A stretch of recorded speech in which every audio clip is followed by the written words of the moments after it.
네, 오늘은 팔라듐에 대해서 이야기를 해볼까 합니다. 먼저 팔라듐이 무엇인지, 그 다음에 최근 동향에 대해서 알아보고 마지막으로 투자 방법에 대해서 이야기를 해보도록 하겠습니다. 네, 네이버에 가서 팔라듐이라고 쓰면은 이렇게 기사들이 나오는데요. 최근 팔라듐 가격이 많이 올랐다는 얘기가 나옵니다. 그래서 팔라듐 투자 계속할까? 그리고 가격 급등, 수요 폭등, 그리고 환경 규제 팔라듐 급등, 이런 이야기들이 최근 인터넷에 나오고 있습니다. 그래서 팔라듐에 대해서 좀 알아봤고요.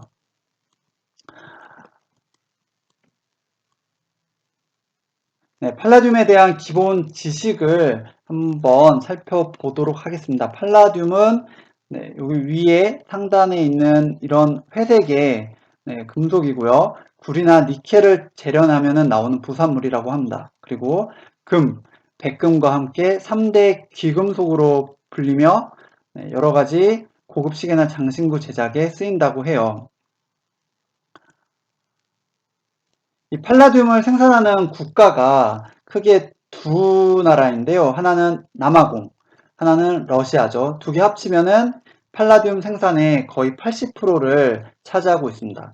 중요한 거는 남아공도 그렇고 러시아도 그렇고 두 나라 모두 정치적, 경제적으로 그렇게 안정된 국가가 아니라는 거죠. 팔라듐은 앞에서 귀금속에 쓰인다고 했는데 그보다 실제로 많이 쓰이는 것은 자동차 촉매 변환 장치입니다. 여기에 거의 80%가 쓰인다고 하고요. 이제 일종의 필터인 거죠. 배기가스 정화 장치인데요. 말이 나온 김에 촉매 변환기 시장에 대해서 살펴보겠습니다.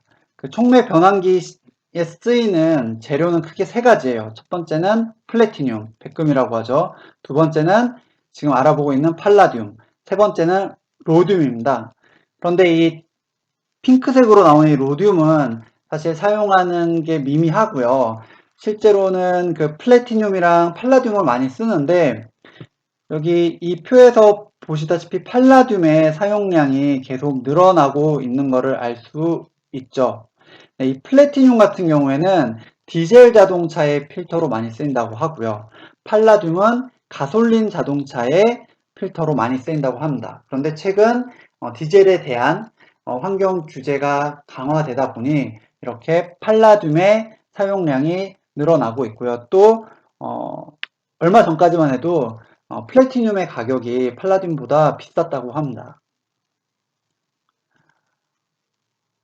그래서 이렇게 기사들을 좀 살펴보면요. 앞에 뭐 네이버 검색에서도 나왔지만 수요가 공급을 초과해서 가격이 상승되고 있다 이런 얘기가 있고 이러한 수요 급증의 이유로는 각국에서 진행되고 있는 환경 규제가 지목이 되고 있습니다. 추가적으로 팔라듐 급등이 결국에는 2차 전지 기업들에게는 긍정적이다라는 이야기도 많이 나오고 있죠. 팔라듐 가격을 한번 살펴보겠습니다. 이게 1980년대부터 현재까지 가격 흐름인데요. 2000년대 초반에 한번 급등했다 급락한 적이 있고 그리고 최근 어마어마하게 급등하고 있는 것을 알 수 있습니다. 연도별 가격 급등락을 보면 2015년도에 마이너스 30%, 그리고 2016년도부터는 20%, 55%, 12%, 59%, 30% 이렇게 급등하는 것을 확인할 수 있죠. 좀 더 자세히 알아보기 위해서 증권사 리포트를 찾아보았는데요. 최근 건 없고 2019년 초에 대신증권에서 나온 리포트들이 있었습니다. 내용은 현재 상황이랑 크게 달라진 게 없는 것 같아요. 팔라듐의 고공행진 계속될 수 있을까? 대신증권의 김소연 애널리스트가 쓴 리포트고요. 보면 팔라듐 가격이 급등하고 있다. 그리고 이러한 가격 상승은 수요 충격 때문이다. 그리고 세 번째로 보면은 팔라듐 초과 수요는 지속될 것이다. 그런데 문제는 이렇게 가격 상승이 되더라도 새로운 촉매 변환기, 여기서는 플래티늄을 얘기한다고 봐야겠죠. 새로운 촉매 변환기로 전환할 가능성은 낮다. 그리고 마지막으로 이게 2019년 3월 기준인데요. 2019년에 1,800달러까지 올라갈 수 있다라는 이야기가 있습니다. 현재는 2,500달러가 넘어갔죠.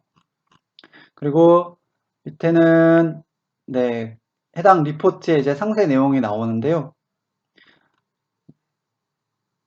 앞서 가격 그래프에서도 보았지만 2000년대 초반에 한번 급등했다가 급락한 히스토리가 있고요. 2000년 초에 434달러 하던 게 2011년 1월에 1100달러까지 올라갔고, 그리고 2년 후인 2003년에는 150달러로 떨어진 적이 있습니다. 비슷한 시기에 나온 또 다른 리포트인데요. 이제 백금과 팔라듐을 같이 설명을 하고 있어요. 그래서 이건 이제 백금에 대한 이야기인데, 백금의 가격이 많이 하락했다. 왜냐하면 앞서 말씀드린 것처럼 폭스바겐 디젤 게이트 사건 이후로 디젤 자동차에 대한 수요가 줄어들면서 이제 거기에 들어가는 필터인 백금, 플래티늄의 가격도 하락을 한 거죠. 그리고 이제 나오는 이야기가 팔라듐 가격 상승 때문에 백금이 대체를 할 수도 있다. 팔라듐을 대체할 수도 있다. 하지만 실제로 그렇게 되기는 또 어려운 상황이다. 왜냐하면 그 백금을 팔라듐으로 백금 필터를 팔라듐 필터를 백금으로 바꾸는데 연구개발부터 제조까지 최소 1년 반이 걸린다는 거고, 그리고 더군다나 2020년 중반이 되면은 전기차의 시대가 도래할 텐데, 그러면 더더욱 이러한 연구개발에 대한 수요가 줄어들 수 있다는 이야기가 나옵니다. 그리고 여기 보면 백금과 팔라듐, 금 가격 동향이 나오는데요. 이 파란색이 백금이죠. 보시면 백금 가격은 최근 2010년 이후에 계속 하락하고 있는 것을 볼 수 있고요. 반면에 회색인 팔라듐은 계속 상승을 하고 있습니다. 그래서 팔라듐 가격을 보면은 백금 가격을 따라잡았고요. 그리고 아주 최근에는 금 가격도 넘어선 거를 확인할 수 있죠. 그리고 해당 리포트에 보면은 이제 팔라듐의 지금 재고 현황이 나오는데 굉장히 부족한 것을 다시 한번 확인할 수 있고요. 제가 외신들을 좀 살펴봤어요. 최근에 외신들은 어떤 이야기를 하고 있나, 그리고 앞으로 가격은 어떻게 될 걸로 전망을 하고 있나 살펴보았는데요. 먼저 블룸버그입니다. 블룸버그에서는 계속 나오고 있지만은 팔라듐 가격이 금 가격을 넘어선 거를 보여주고 있고요. 그리고 질문에 대한 답변들이 있는데, 먼저 팔라듐 가격이 이렇게 변동성이 심하냐, 그러니까 그렇다. 옛날부터 이제 팔라듐 가격은 변동성이 심했다, 이런 이야기가 있고요. 그리고 대체제가 있냐 하니까 팔라듐의 대체제는 플래티늄이다. 하지만 아직까지 이 플래티늄이 팔라듐을 대체할 수 있을지는 불확실하다, 이런 얘기가 있죠. 그리고 마지막으로는 전기차 이야기가 있는데, 역시나 이제 몇 년 걸릴 거다. 그리고 그 동안에 하이브리드 차량에 대한 수요가 있을 수 있는데, 여기에도 역시 팔라듐이 들어간다, 이런 이야기가 있습니다. 그 다음 캐피탈닷컴에서는 가격 동향에 대한 이야기가 많이 있는데요. 이게 2019년 11월 기준이거든요. 2019년 11월에 2020년에 2,000달러가 넘어갈 수도 있다라는 이야기를 하고 있어요. 근데 벌써 2,500달러죠. 그리고 가격 상승을 얘기하는 애널리스트들이 많다라고 언급을 하면서 마지막 문단에 보면 그럼에도 불구하고 일부 애널리스트들은 가격 하락을 예측하기도 한다라는 이야기가 있습니다. 네, 이어서 같은 기사의 내용인데요. 네, JP 모건, 맥쿼리, 모건 스탠리 등은 2020년까지 팔라듐의 가격을 1000달러에서 1189달러로 예상한다라는 이야기가 있고요. 네, 이건 로이터 기사인데요. 로이터 기사에서는 2020년 1월 28일 기사인데 현재 2,500달러인 팔라듐 가격이 남아프리카의 전력 문제 때문에 이렇게 가격 급등이 발생했다라고 하면서 올해는 2,000달러, 내년에는 1,700달러로 조정될 수 있다라는 이야기를 하고 있습니다.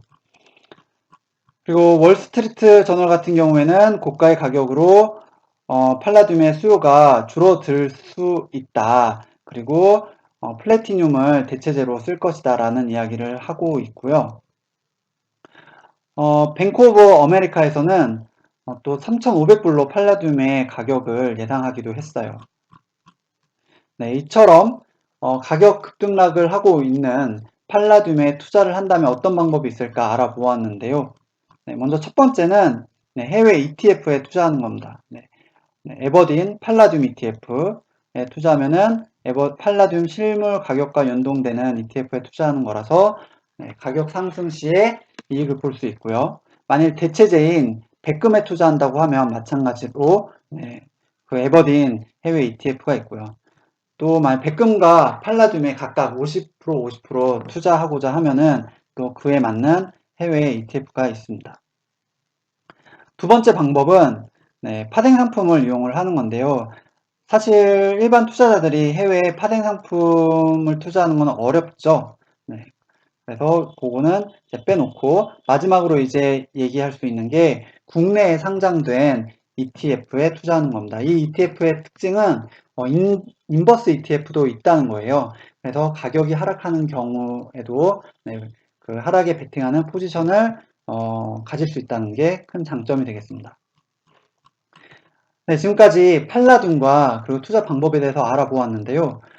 앞서 보았다시피 굉장히 높은 변동성을 갖고 있는 상품을 확인할 수 있었어요. 그래서 지금 2,500불인데 당장 뭐 올해 중에 반토막이 나도 이상하지 않고 또 50% 이상 상승해도 이상하지 않은 그런 상품입니다. 그래서 꼭 이런 높은 변동성에 주의를 해야 되겠고요. 그리고 이러한 변동성에 반대되는 포지션을 갖고 있을 경우에는 큰 원금 손실이 또 생길 수 있으니까 유의를 해야겠습니다.